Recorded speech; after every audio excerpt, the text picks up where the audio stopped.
Hey everybody, Chad Wesley Smith here for Juggernaut Training Systems. Today we're going to be taking a look at a tempo session, an aerobic capacity session for three-time black belt Jiu-Jitsu world champion Otavio Sousa. Before we get into that, make sure that you hit the like button, that you subscribe to the channel. So today Otavio is going through just a simple tempo session where we're mixing the rower together with some light body weight exercises.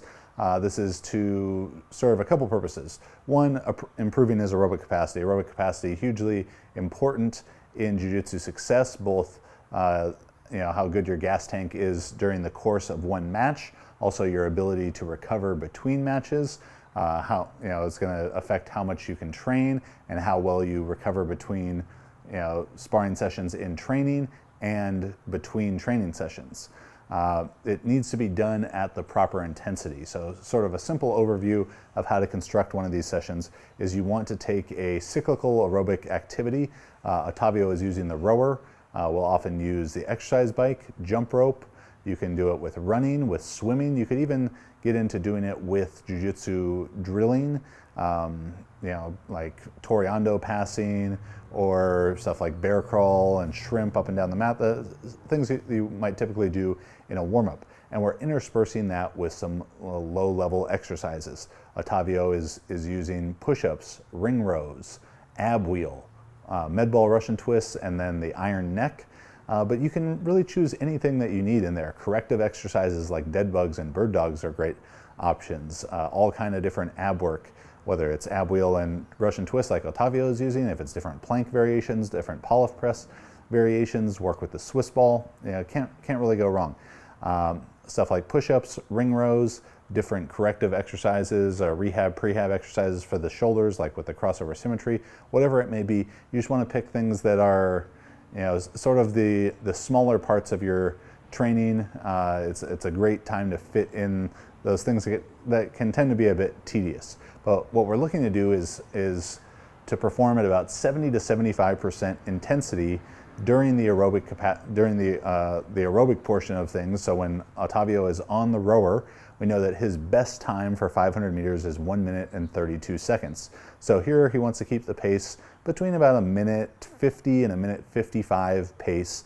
If he goes too fast, then it's going to cause him to build up some lactic acid and essentially make this training session too hard to perform for it to get its desired benefit, which is improving his recovery. If he goes too slow, then he's not going to get his heart rate high enough, and it's not going to develop aerobic capacity as we're looking for. So it's that sweet spot, 70 to 75% intensity. You can do that on the bike, you can do it on running. You just need to have an established baseline of like what is all out, or just simply use a heart rate monitor. And go ahead and Google how to establish your aerobic development zone, and I'll let that explain it to you, but just keeping your heart rate in that time frame. So Otavio did this for 30 minutes, and we just use a simple interval timer. He goes 45 seconds of rowing, 15 seconds to transition to the next exercise, then 45 seconds of push-ups, 15 seconds to transition back to the rower, so on and so forth, cycling through rowing exercise for 30 minutes total. 20 to 40 minutes is a good place to go with this. You can cycle this like week 1, 20 minutes, week 2, 30 minutes, week 3, 40 minutes, or 20, 25, 30, whatever is appropriately challenging for you or your athletes. Because the theme of today for Otavio is recovery, he's also going to take a little bit of a dip in the ice bath. There's a nice layer of ice on here. Oh yeah, definitely it's colder. Like last time we have to prepare mentally before jumping in the ice bath. Remember, especially when you first get in and it's shocking? Yeah, the first minute is the worst. Have to control the breathing. Yeah, in through the nose, out through the mouth. Let's do this. Big.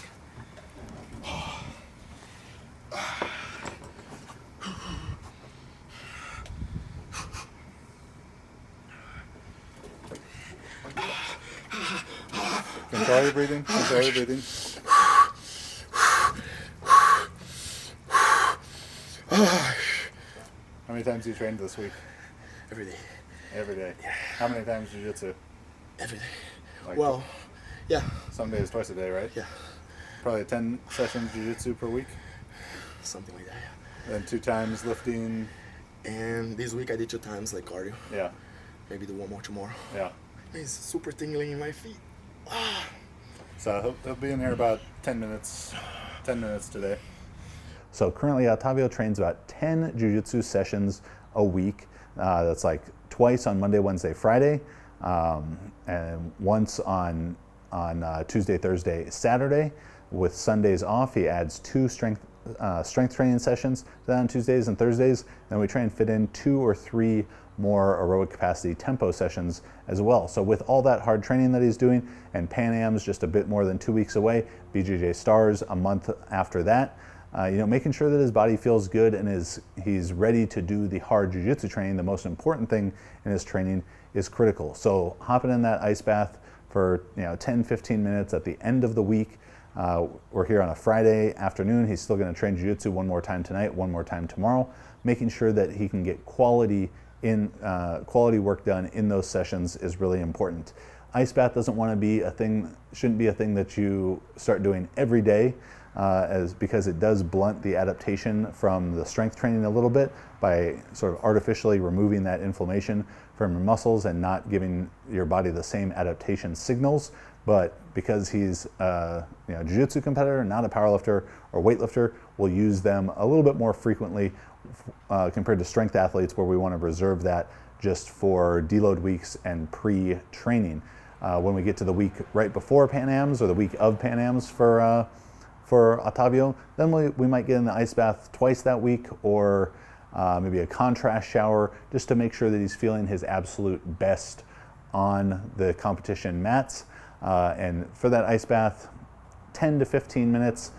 We get it going pretty cold. He's right at like 32, 33 degrees, but anything in that 32 to high 40s is going to be appropriate for you. Ice bath can be a great tool. Make sure that you're controlling your breathing. A lot of great benefits to it. And so for the people wondering about this setup, this is just a Whirlpool chest freezer. I bought it used, Craigslist. 14.6 cubic feet is big enough even I can get in there, submerged to about the same level Otavio is. And we fill it up about 2/3 with water, plug it in overnight. You'd see it gets a little bit of ice on top of it. And so that's it's like 32, 33 degrees. Yeah, it's pretty easy setup. And then, every couple days, empty it out, put some disinfectant in there, and start again. But ends up being a lot cheaper than like buying bags of ice over and over. So if you want to learn more about strength and conditioning training for jiu-jitsu competitors, click the link. It's probably up here somewhere in the corner to get our Basics of BJJ Strength and Conditioning ebook for free, and check out the Juggernaut AI Brazilian Jiu-Jitsu Strength and Conditioning system and get a totally customized program just for you. You get to tell it about yourself, like your age, how long you've been lifting weights, how often you train jiu-jitsu, how often you want to lift, what belt level you are, so we know what match length you need to be ready for, a little bit about your injury history, and it's going to create a totally customized program just for you, and then it further adapts every day to the feedback that you give it. So go check that out. We've got the links up there on the end screen, down in the video info. Get your free ebook, learn how to make a good program for yourself, or if you just want us to do it for you, you can get the AI Jiu-Jitsu Strength and Conditioning system. So thanks for watching. Subscribe to the channel, like the video, share it with your friends, share it with your teammates. Have a good day.